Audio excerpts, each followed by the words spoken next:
Yes, good afternoon to each and everyone. Maraming salamat sa pagpapaunlak na ibinigay nyo sa College of Teacher Education. And welcome for this CTE Talk, the podcast edition.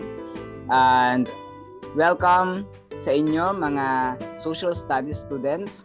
And ikinagagalak ko na makasama kayo, makausap kayo at makakwentuhan kayo sa oras na ito sa loob ng ating podcast. And ito ang kauna-unahang podcast ng CTE. And I am so very grateful na kayo talaga yung makasama ko sa unang pagkakataon.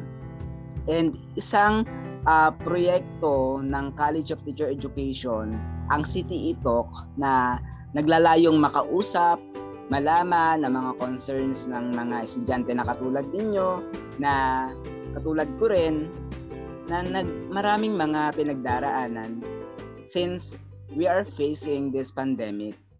Even hanggang ngayon, magpahanggang ngayon ay nararanasan natin at patuloy pa rin tayong gumagawa ng paraan at yumayapak sa ating mga sariling mga paa na malampasan ang mga pagsubok.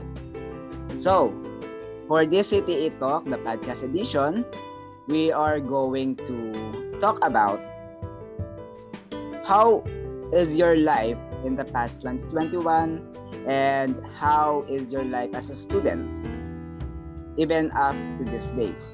And first of all, I would like to ask you na kamusta ba kayo? Kamusta kayong lahat? Kamusta yung pamilya nyo? Kamusta yung pag-aaral nyo? Kamusta kayo personally? And okay pa ba yung mga ginagawa ninyo? Masaya pa ba kayo? And at the same time, paano kayo nag-cope up sa mga problema nyo? Siyempre, may stress din naman tayo, di ba? So, isa sa objective ng CTE Talk, this podcast is malaman yung mga concerns nyo at magawa natin ng solusyon. And at the same time, bakit din ako nandito as your host? Aside from being the host of this podcast, I am also your president of the College of Teacher Education Student Council. And andito rin ako para mag-advise, magbigay ng payo sa inyo kung paano malampasan. Dahil, ahead ako sa inyo, medyo mas nakakatanda, alam niyo yun. And naranasan ko na rin yung nararanasan nyo ngayon at sama-sama pa rin tayong nakakaranas ng mga sitwasyong ito. So, Miss Catherine Grace Kate, kamusta ka? Pakilala ka naman. So yun, good day to all po.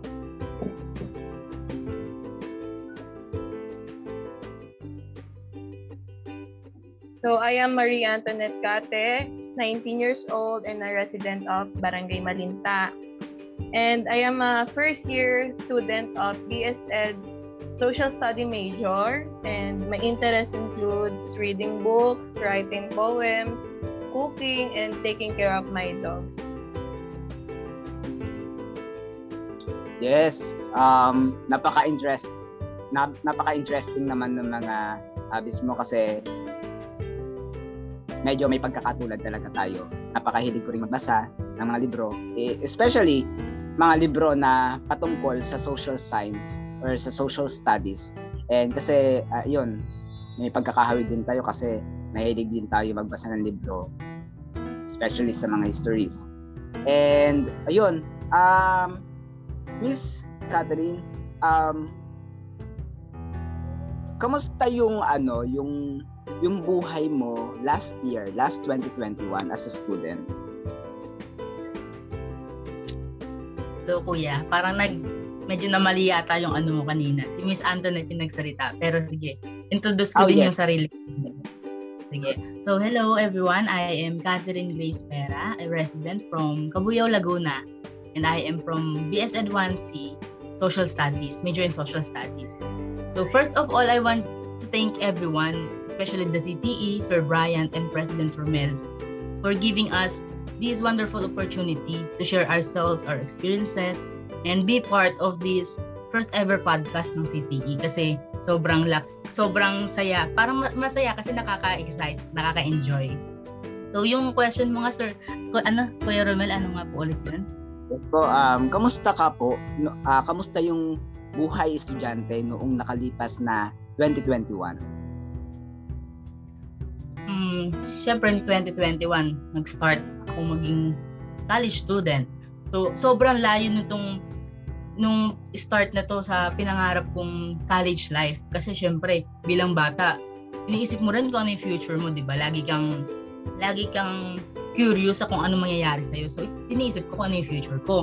And dream ko talaga mag-college. Syempre, before that, hindi ko naman alam na ganito pala yung struggle ng college. Syempre, wala pa idea. So, ayun nga, dream ko siya.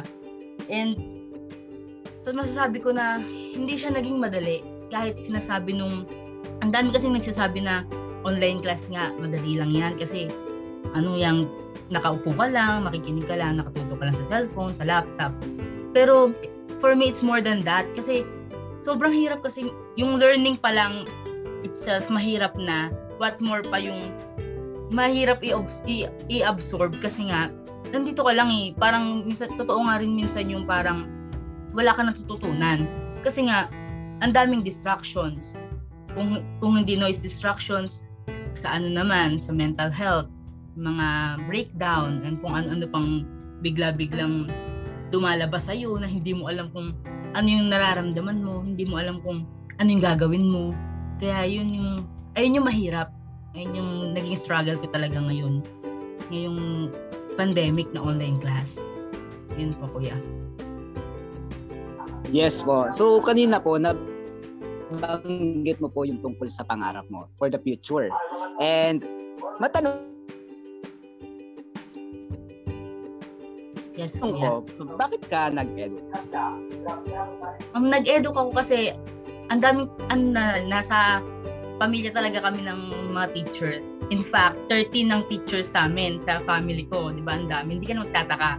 Lumaki akong kasama yung mga teachers, na palilibutan ng mga teachers. So, syempre, bilang isang taong inggitera, pinangarap ko na rin maging teacher, mag-iisa sa kanila, di ba? Kasi, na-inspire rin naman talaga nila ako kasi nga, tinutulungan ko sila mga mag-check.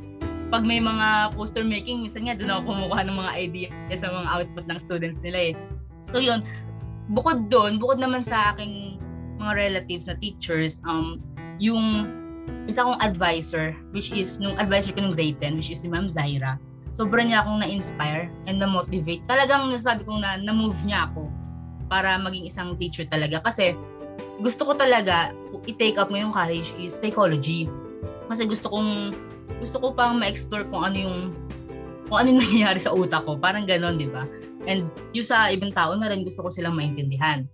Pero lagi akong nag-brought back sa pagtuturo. Gusto ko talaga magturo.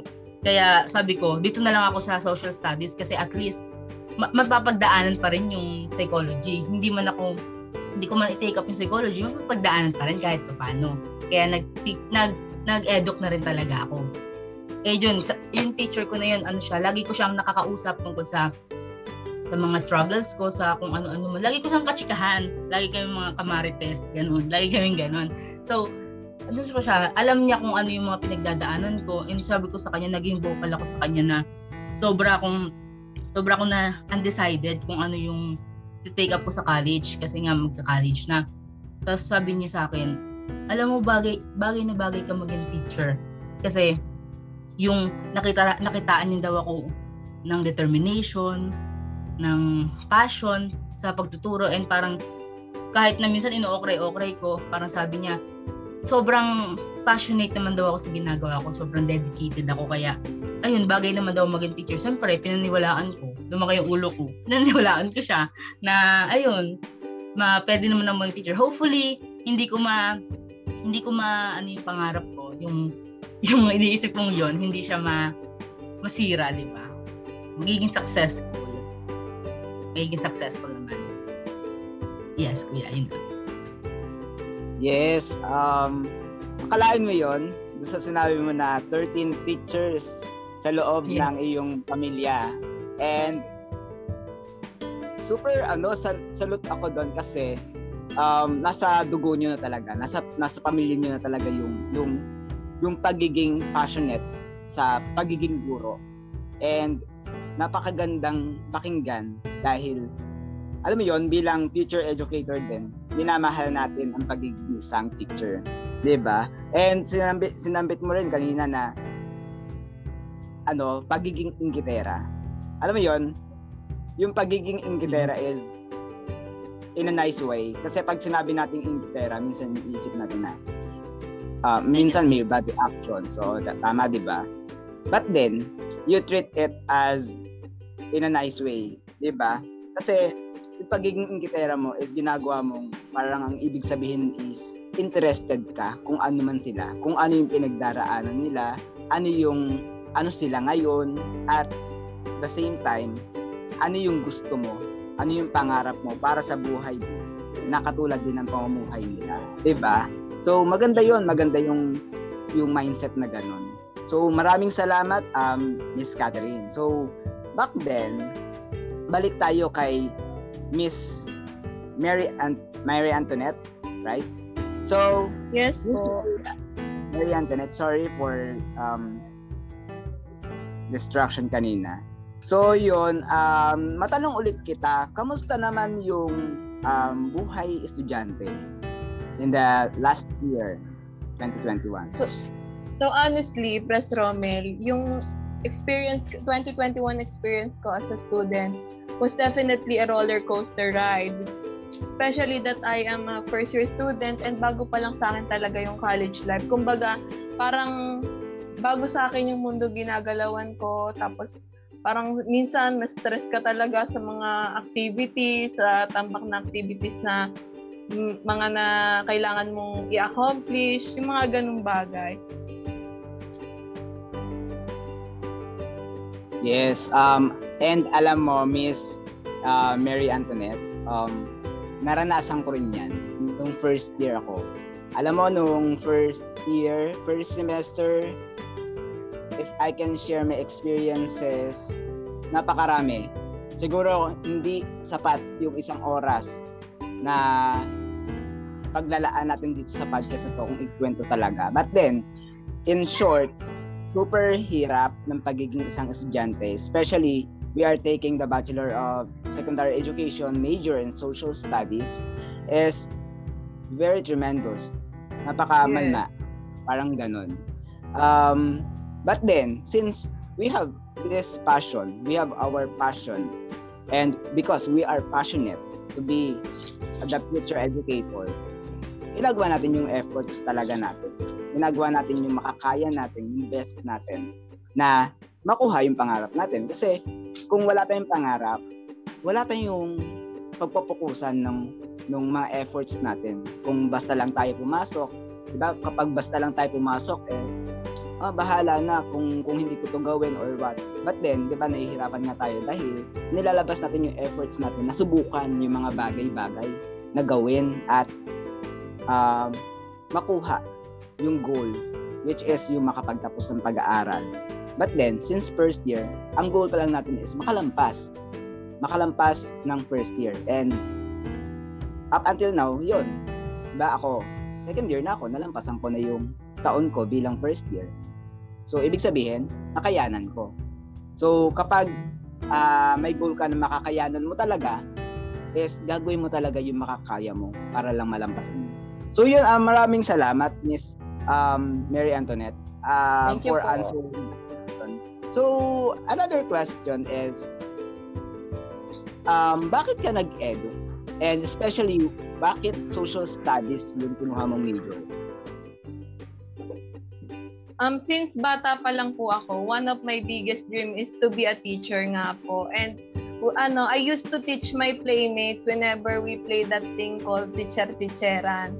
And with that, I want to put my passion into action where I was able to touch the lives of my future students. And kaya naman social study yung kinuha ko. It's naging inspiration ko yung husband ko kasi siya, social study teacher siya. Tsaka, interested din ako sa mga social issues na nangyayari sa paligid natin. Because I do believe na as a citizen, we should always be aware sa mga bagay na nangyayari sa paligid natin. Yes, tama. Tama ka dyan. And kasi, kung ako, tatanungin mo rin ako na kung bakit ako nag-social studies, yan din yung isasagot ko.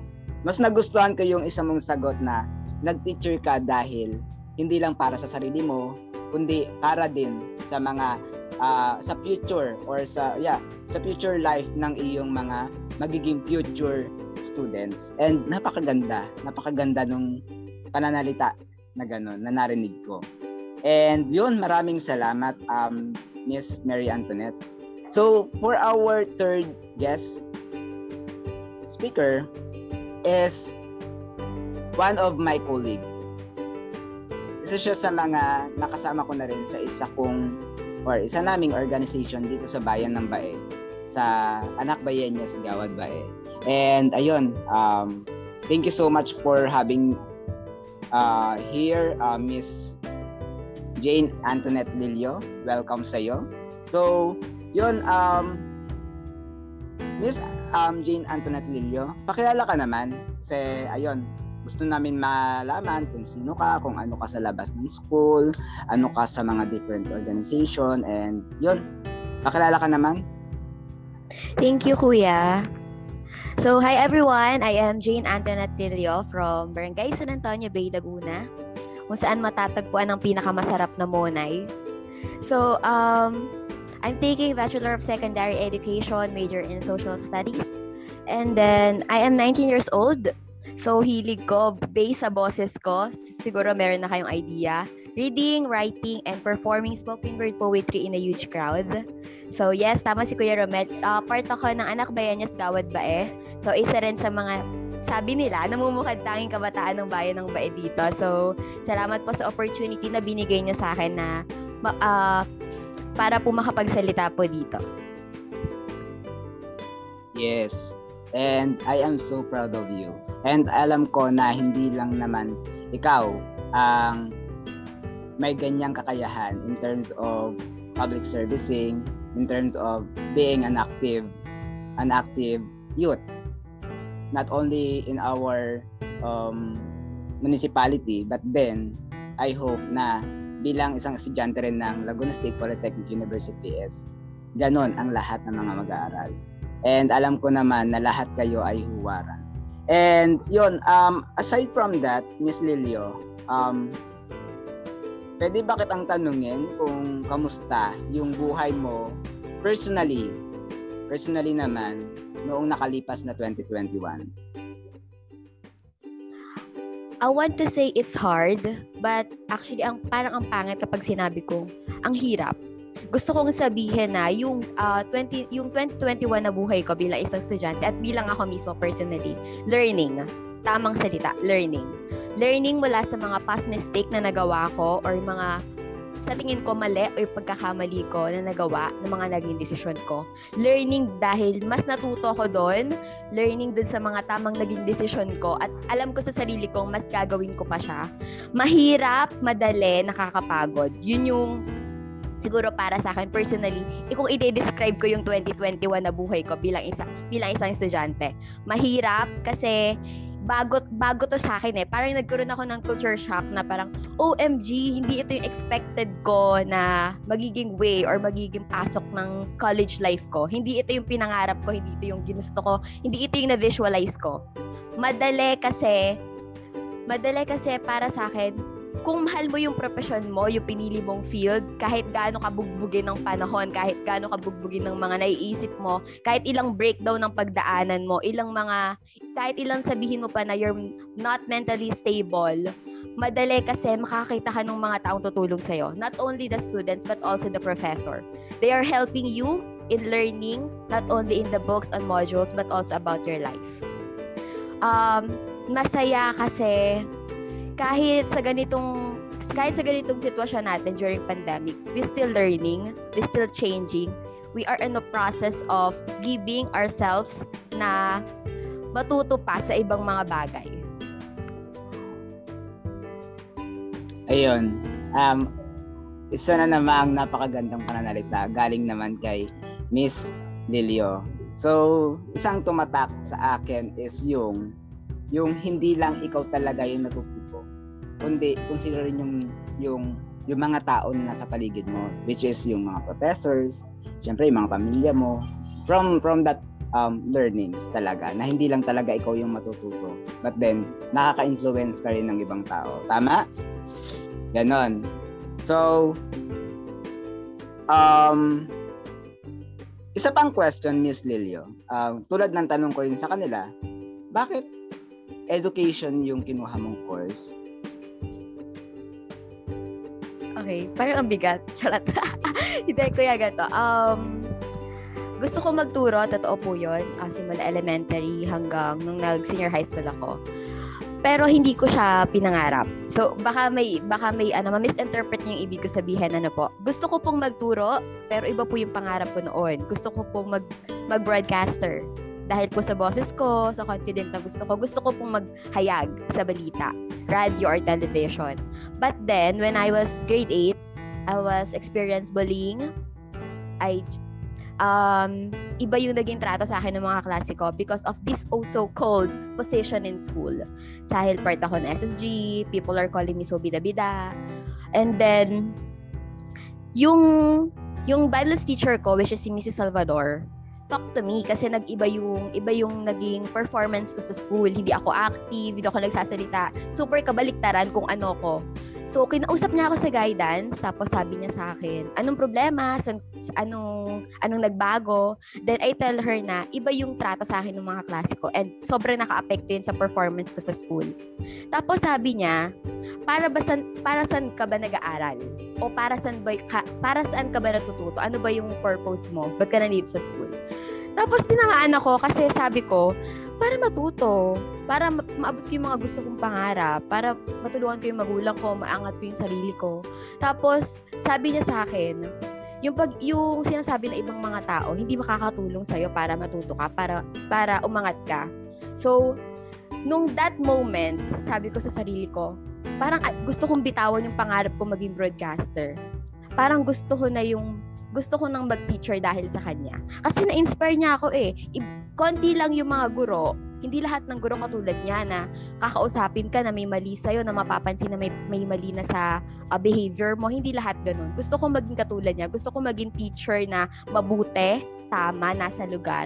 May inspire ka, mamomotivate ka na gawin din yung tama at hindi yung mali. Gusto ko maging katulad niya na pumapanig sa kung saan ka dapat. Kasi si Mrs. Salvador helped me to grow, helped me to dream more and more and more and big. Kasi iba pala kapag teacher ka. Iba pala kapag teacher ka kasi doon mo marirealize na yung mga batang nasa paligid mo gusto mong matuto. Gusto mong bigyan ng panibagong pangarap o bumuo ng pangarap kasama ka. Yun po. Yes.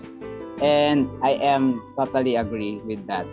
Since naranasan mo rin na maging maging SSG officer din at the same time as a student. Kasi naranasan ko rin yan ng senior high. Alam mo ng senior high ako sa Pasaya Integrated National High School. Dito rin yun sa Bae. Sinasabihan din ako, hindi lang yung mga kaklase ko, but then yung mga nakalaban namin sa election ng SSG na bida-bida raw ako. But then, tulad nga ng sinabi mo kanina na hindi ka dapat magpa-apekto sa mga nagsasabi sa iyo ng kung ano-ano, especially yung mga sinasabi sa iyo patungkol sa mga negative insights about you. Yung mga ganun dapat hindi talaga pinapansin, but then magiging motivation mo para ipagpatuloy lang yung mga magagandang ginagawa mo. Kasi yung pagiging bida-bida, yan, alam yan ng maraming teachers ko. May mga mentors din ako na sabi na bida-bida ako, but then maganda daw yon sa bilang isang estudyante. Kasi kung hindi ka magiging active, kasi pag sinabing active ngayon, iba na yung ibig sabihin iba daw kapag active is bida-bida, but then yung pagiging active is doon mo makikita yung pagiging active itself ng isang estudyante, kung gaano siya ka-passionate na makakuha ng mataas na grades. Kasi kapag gusto mong makakuha ng mataas na grades, tama, alam mo yon, kapag gusto mong makakuha ng grades, kasi may pangarap ka, di ba? Kapag mataas yung grades mo, makakapasok ka ng mga iba't ibang university na gusto mong pasukan. And at the same time, kapag mataas ang grades mo, makakapasok ka sa maraming scholarships. Tama ba ako? Yun. Kasi kapag active ka, kapag bida-bida ka, even tama yung mga ginagawa mo, di ba? Wala kang natapakang tao, wala kang sinasakpang tao, di ba? Kasi super importante talaga yon kapag bilang isang estudyante na maging aktibo. Kasi kapag hindi ka active na mag-aaral, is anong sense mo? Ba't ka pumapasok? Diba? Sabi nga kanina, bakit ka nandito sa school? Diba? Para matuto. So, nagiging active ka para matuto, and at the same time, para maturuan mo rin yung ibang tao, para ma-inspire mo yung ibang tao, para ma-inspire sa'yo yung mga kapwa mo mag-aaral din, diba? Kasi actually ako, to be honest, yung ilan dito kilala ko na alam mo yon, na sundan ko yung mga stories nila, yung Facebook walls nila, tinitingnan ko minsan na ay, ang galing naman. Si to be honest, si Miss Lilio, hinahangaan ko talaga. Kahit nung senior high pa ata ako noon. Yun, nung nakasama ko nga siya sa organization. Super ina-idolize ko talaga siya kasi galing ng batang to. Kasi 'di ba, pag sa flow kasi nung namin sa organization, may mga process yun eh. Nakikita ko yung pagiging passionate niya talaga bilang isang member ng organization, and pagdating sa mga ganun, super active. And that's why ginawaran siya ng award ng gantimpala dun sa organization na yon, and well deserved. Ayun. Maraming salamat, Miss Lilio, at napakaganda ng mga sinabi mo, katulad din ng dalawang nauna, si Miss Kate at si Miss Vera. And for our fourth Thank you, one, Kuya. yes, thank you so much din. And for our fourth one is si Miss Manese.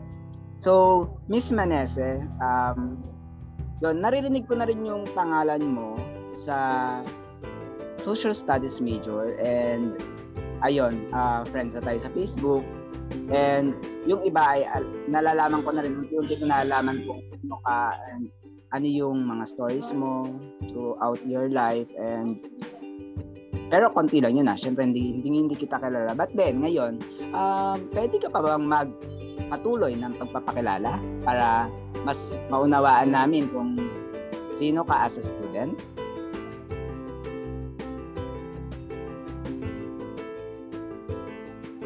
So ayun, good day to everyone. I am Jeremy Manese. I'm 19 years old and currently taking Bachelor of Secondary Education, major in Social Studies. And I believe that being a teacher is not just a title to display, but also a vital role to us as a future educator to encourage every student to love learning, to gain knowledge, and to seek new ideas. Yes, thanks, Miss Manese. Aside from that, can you share about your experiences in the past 2021? It is challenging because we have to think and analyze the availability of technologies and the internet connection, if it is stable or not. But then, I believe that God will make a way. So, due to believing to Him, I am here in this podcast because God provides what I really need. And that's the only thing that I believe. Through Him, nothing is impossible. So as a future educator, I believe that we can do it well. We can teach our future educators well because we are determined, because this is our passion and we are dedicated to what we are doing. It is hard because it is pandemic. But then, if our hearts is in what we are doing. I know we can do it accordingly and properly. Yes, napakaganda na pananalita, Miss Manese. Mula dun sa, di ba yung mga naranasan natin since this is pandemic, hindi talaga tayo babayaan ng ating Panginoong Diyos. And lagi lang tayong pray and and syempre sasamahan din natin ng gawa, 'di ba? Yung mga pinagpapasalamat natin sa kanya is lahat ng 'yon ay may kapalit, and He always have His plans talaga para sa ating future, para sa ating pang-araw-araw na buhay. And yun, maraming salamat, Miss Manese. Aside from that, yun, tulad nga ng tanong ko sa kanila, bakit ka nag-edu? Well, it is my passion because since I was in kinder until I am at junior high school, I was inspired by my SOCSTAD teacher, wherein doon meron kaming organization called SAMAKA, Samahan na Mag-aaral ng Kasaysayan, wherein kapag Teacher's Day, magtuturo kami sa mga students. So doon nabigyan kami ng opportunity to express yung love namin for that subject. Doon din na-realize ko na at least kahit estudyante ako noon, may natututunan yung mga estudyante rin na tinuturuan ko. Especially when it comes to history, wherein most of the students feels na boring yung subject na yan. But then, na itinuro ko siya and explain ko with presentations, with TVs, and other activities, nakita ko na natutuwa sila, na naiintindihan nilang mabuti yun. At doon, bilang isang future educator, ang saya sa pakiramdam na malalaman mo na may natututunan sila mula sa'yo. Before, when I was in grade 9, I was being part of journalism in our school, the LB Eco at Los Baños National High School. Doon din may opportunity din kami na makapagturo kasi it is Teacher's Day. We are required to do it. So yung subject naman na tinuturo namin before is English. We're in I realized na may kaugnayan din siya sa SOCSTAD, kung saan mas natutuwa ako na may natutunan din sila mula sa akin. And that is the most important thing. Hindi yung mahalaga yung bagay na may ibibigay mo sa estudyante mo, but yung mga learnings na may bibigay mo sa kanila, yung karanasan mo na may kukwento mo para din ma-inspired sila at gumawa ng paraan para matuto. Yun na yung pinakamahalagang bagay na pangahawakan natin as a future educator. And I believe that experience is the best teacher. Right? Yes. Yes, yun, maraming salamat. Experience is the best teacher talaga sa lahat ng maranasan natin. And lahat ng nararanasan natin is we learn from it, 'di ba? And you know what? Nabanggit mo kanina yung SAMAKA.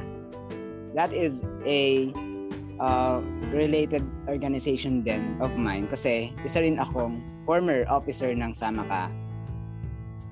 And alam mo doon sa SAMAKA, maraming mga events, maraming mga experiences, good experiences na naranasan ko. Ang pinakamagandang experiences nun, kung i-share ko lang sa inyo, is yung nung pumutok yung Bulkang Taal, remember? Nung January 2020, right? Yun, bale, nag-conduct kami ng outreach program, and alam mo yon, super dami naming napasaya doon na bata. Not only by giving clothes and other stuffs na sigurado kaming napasaya talaga namin sila, but then nag-conduct din kami through that outreach program is nagbigay din kami ng ilang kaalaman by praying, by advising them na paano mag-cope up dun sa sitwasyon nila. And alam mo yon, may isang bata na umiyak dun sa harapan namin na super nagpapasalamat. Kasi alam mo yon, yung batang yon, kung nakaharap mo siya, alam mo yon, kung nakaharap niyo sila,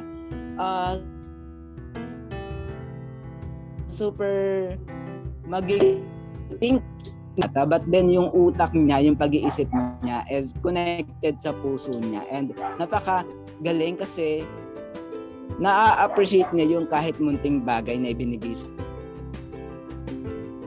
kanya. And nakaka-touch, alam mo yon. And ayun, sa sinabi nga ni Miss Manese na experience is the best teacher talaga, na matututo ka talaga sa lahat ng mga naranasan mo. Kasi, yun nga, isang lesson talaga sa'yo kung ano yung mga naranasan mo and may share mo pa. And may experience pa ng iba and at the same time, matututo pa sila.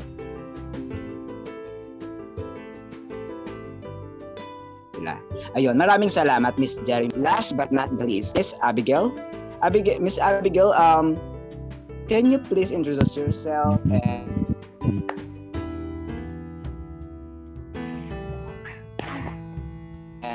upang mas makilala ka pa talaga namin.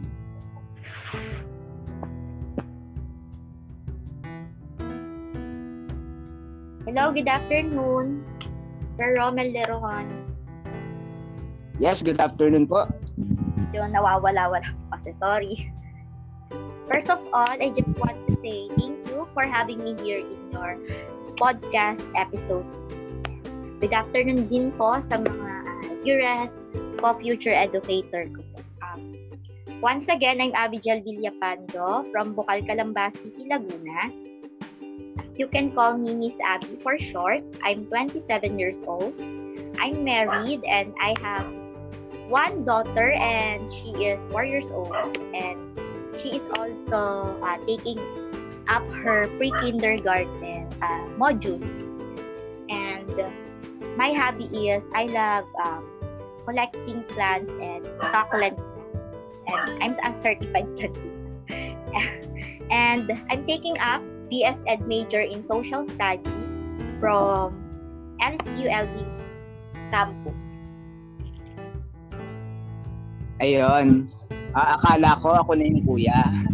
Pero hindi pa nagkakalayo yung ating age, Miss Abigail. Kasi... hindi po ba? Yeah. Kung gusto niyo pong malaman, ako nga po pala ay 25 years old. So, November 30, last November 30, nag-drive po ako. And yun, and di pala tayo nagkakalayo ng edad. And dahil dyan, sa pagpapakilala niyo po, so nakalala po namin kayo. And katulad nga rin ng iba sa pagtatanong ko sa kanila kung kamusta yung buhay nila personally and mentally. Kayo po, kamusta po kayo noong 2021?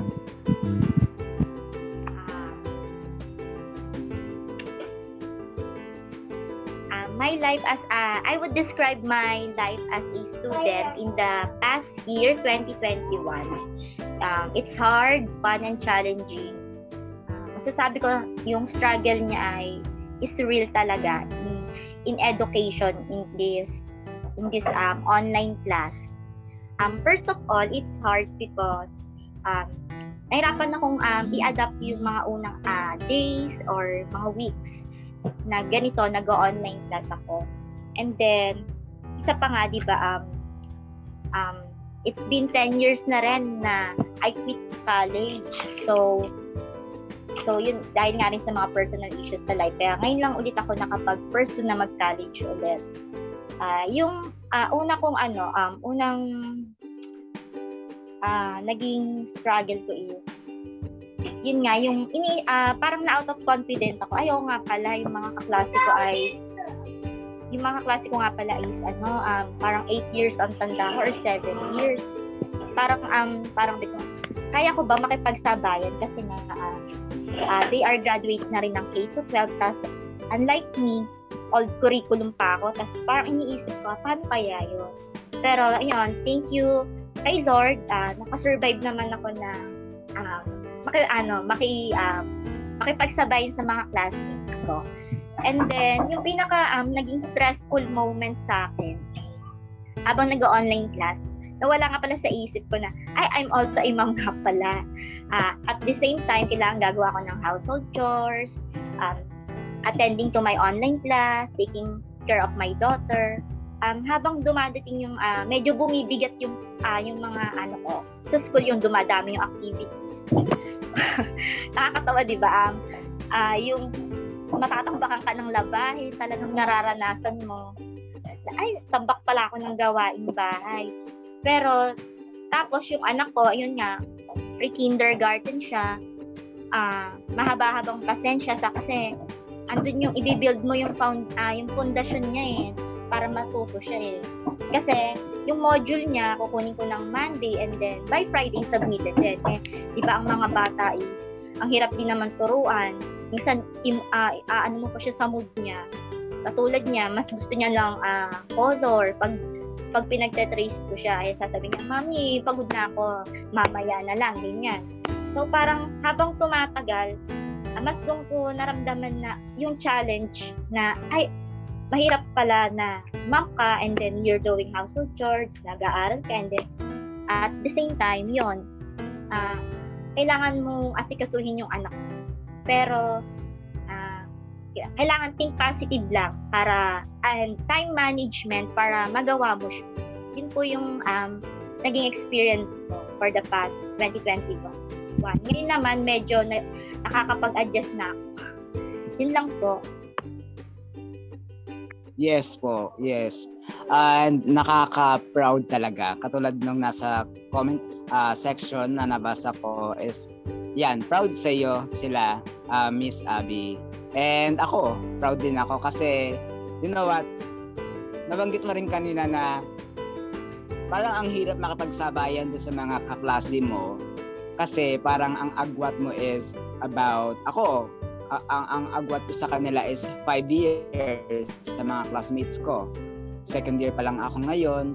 And alam mo yon, super, sabi mga kanina na parang ang hirap makapagsabayan. But then ako, naisip ko rin yun ng first year, ang hirap makapagsabayan kasi yung ano mo, yung pag-iisip mo iba sa pag-iisip nila. Alam mo yun, super, meron kasing instances na minsan matured ka isip and yung iniisip mo is hindi pa dumagat pamumuhay bilang isang estudyante. Iba pa rin yung mentality nyo together, di ba? And aside from that, nung natuto na ako na kumbaga minsan i-touch yung sarili ko sa buhay ng mga kaklase ko is nalimutan ko na rin na ay 25 years old na pala ako. Ganon, yung nalimutan ko na mas matanda pala ako sa kanila. Na parang minsan nakikipagsabayan na talaga ako na sa mga biro nila, sa mga sinasabi nila, but then in a nice way pa rin. And at the same time, minsan nga hindi ako yung tumatay yung kuya sa kanila Kasi minsan tumatay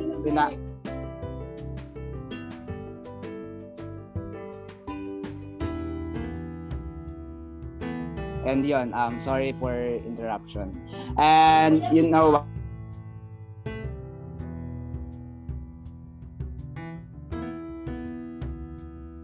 what? And you know what, alam mo, napakalaking learnings talaga nung mga naitutulong din sa iyo ng mga nakakasama mo, especially yung mga classmates mo. And yun, napakagandang thoughts mula kay Miss Abigail. And last, Miss Abigail, can I ask you about bakit ka nga ba nag-educ? And especially bakit social studies yung kinuha mong major?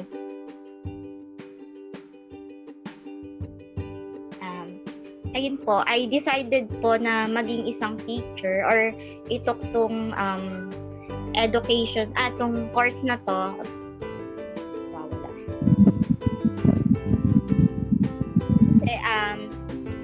Nung ano ko, yung meron kasi akong characteristic talaga na shy type talaga ako. Kahit nung grade school, high school, mayayain ako. Mahina ako sa recitation, and then pag mga magsasalita sa unahan, ayoko talaga yung mga ganon. Tapos nung sa high school na, ayun, parang nakapag-college din naman kasi ako, tinuloy ko lang nitong eduk din yung napili ko noon. Parang naisip ko na ba't di ko i-try na enhance tong itong pagsasalita ko harapin ko yung fear ko na ganito, na magsalita, tapos pwede rin ako makapag-share ng knowledge ko at ng kaalaman ko sa iba. Yun po yung nakapagpa-decide sa akin kung bakit ako gusto ko maging teacher. And then I choose social studies kasi nung time nung high school ko, dito kasi ako parang very active ako sa ganito. Nung time kasi namin, puro sauluhan lang talaga yung sa social studies parang doon kasi mas mataas yung grade ko, tapos at the same time, basta gusto kong pag-aralin yung sa yung history ng past natin. Mahalaga din naman kasi ituro siya sa panahon ngayon kasi lalo't iba na yung generation natin, medyo naiiba na talaga. Maganda rin naman na i-remind natin sila about the past. Yun po. Ayun, maraming salamat, Miss Abigail. And super inspiring talaga yung mga thoughts na mga sinabi mo for this time. And alam mo yon, super nakaka-touch at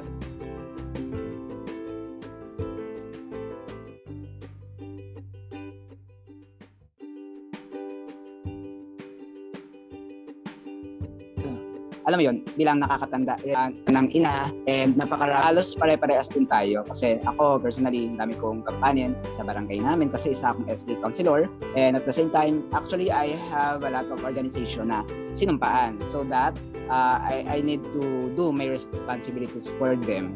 And aside from being the president of College of Teacher Education, I also have the responsibility na gampanan yung sinumpaan ko nung oath taking namin, kung ano nga ba talaga yung dapat kong gawin. And isa tong programang to na parte ng sinumpaan ko, na alam ko talagang may matututunan kayo especially, and at the same time ako ay may matututunan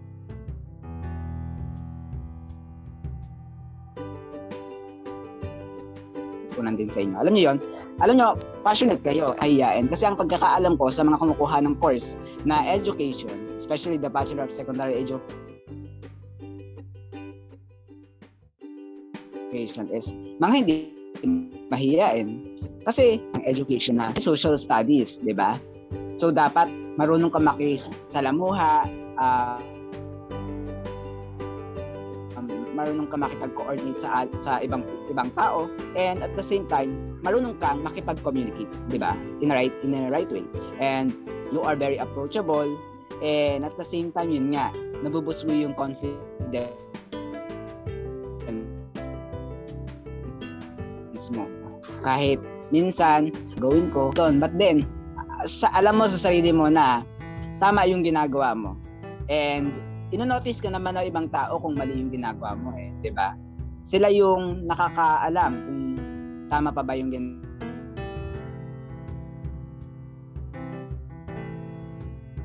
mo, and sasabihan ka nila na maganda yon kasi yun yung tinatawag na communication. Kasi naiintindihan ka nila, minsan pinapakinggan ka nila, and minsan nagkakaroon ng conflict, but then nagagawa ng solution.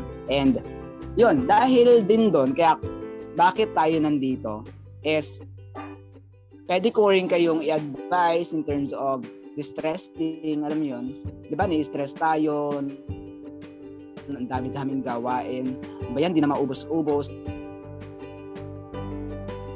nauubos lang kapag bibigayan na ng grades, tama? Kasi di ba, totoo, matatapos na yung gawain yung pag magbibigayan ng grades, kasi tapos na yung term, yung first semester, di ba? For example, tapos na talaga. But then, sa kalagitnaan, napakarami nating gawain, nakaka-stress, hindi ka man lang makapag-enjoy sa sarili mong buhay. Alam mo yon. And nakaka-haggard talaga na minsan lang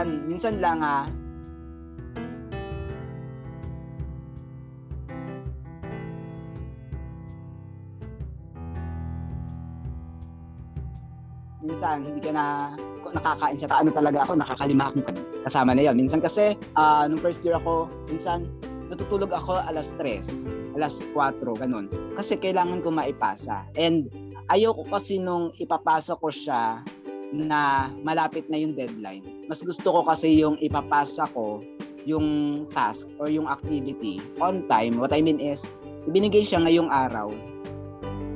Tapos, ipapasa ko siya 1 hour, after 1 hour na maibigay. Ganun yung gusto ko minsan. But then, kung gusto mo yun, gagawa ka ng paraan, di ba? Kung minsan naman, nahihirapan ka, hindi mo kaya, huwag mong pipilitin yung sarili mo. Huwag mong pipirasayin yung sarili mo na ganun yung gawin mo. Pero ako ganun yung ginagawa ko. Pero kapag hindi ko na kaya ang ginagawa ko, natutulog muna ako. Kapag hindi ko na kaya talaga natapusin 1 hour after nung pagkaka-announce ng professor namin, hindi ko gagawin kasi napapagod ako. Siguro, sige, bukas ko na lang gawin.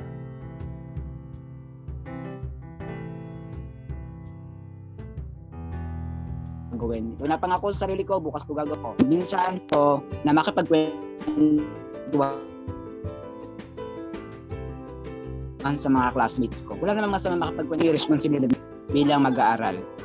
Dahil may responsibilities ka, ano yung responsibilidad mo? Ano yung mga dapat mong gawin? Dapat alam mo yon, di ba? And aside from that, kung ano pa yung mga concerns nyo, like for example, may hesitation ka about sa pagkaka-absent. Alam mo yon, ako, to be honest, sa sarili ko, dami kong doubt kapag naka-absent ako ng isang beses kasi walang signal. Ang hina talaga ng signal dito sa place namin kasi hindi ko alam. Basta kasi naka-data lang ako, wifi, ayun, katulad ngayon, naka-data lang ako. Super hirap ng sitwasyon ko. Minsan di ako nakaka-attend and super grade conscious ako. And i-approach ko agad yung teacher ko ahead of time na magkaroon ako ng signal. Sasabihin ko, professor, pwede po bang ganito po? Sorry po, ano po yung pwede kong gawin? Even hindi pwede yun, di ba? Na ano yung dapat mong gawin?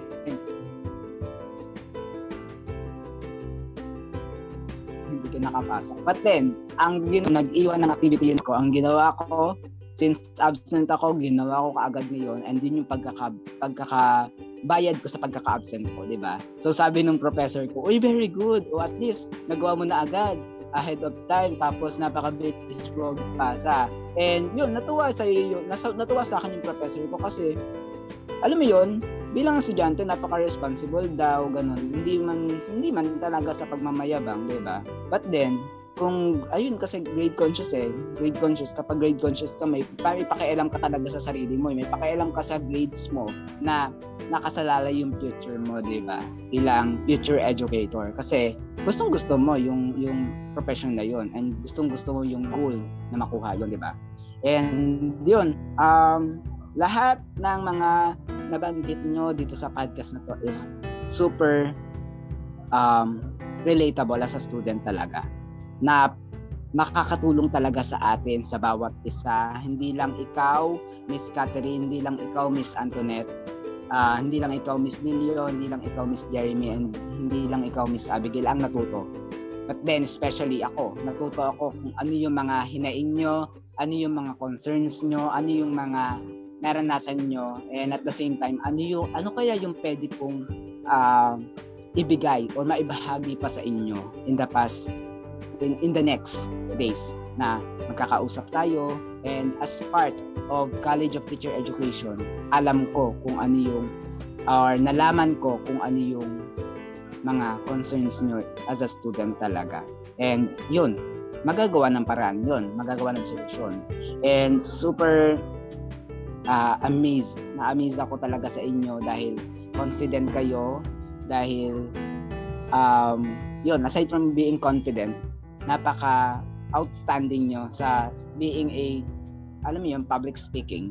Nilalabas nyo yung mga hinaing nyo sa syempre hindi tayo magkakaharap, but then sinasabi nyo rin sa amin kasi nandito tayo, di ba? I-share nyo yung mga thoughts nyo, yung mga ideas nyo, even hindi nyo napapansin, nagbibigay din kayo ng advice sa amin kasi lahat ng mga sinabi nyo is natuto talaga kami. natuto tayong lahat. Natuto ako, hindi lang kayo.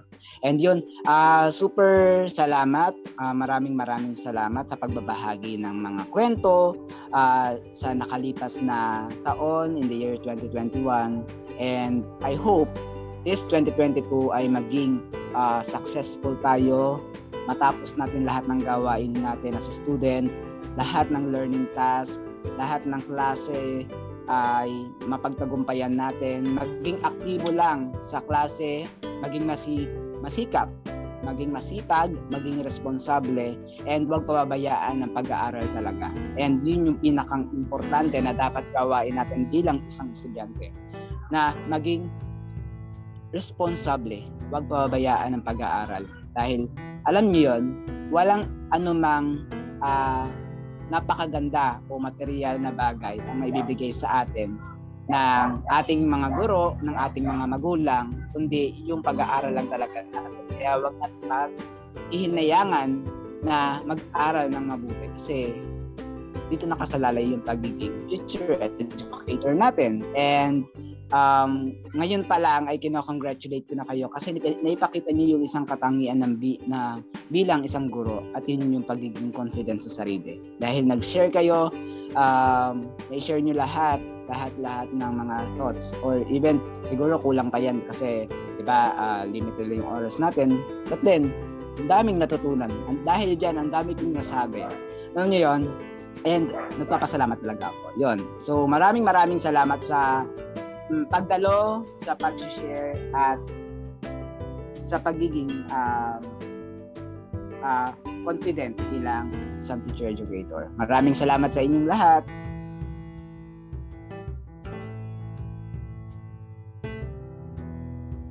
Thank you rin po, President Romel. Thank you po. Maraming salamat po sa inyo.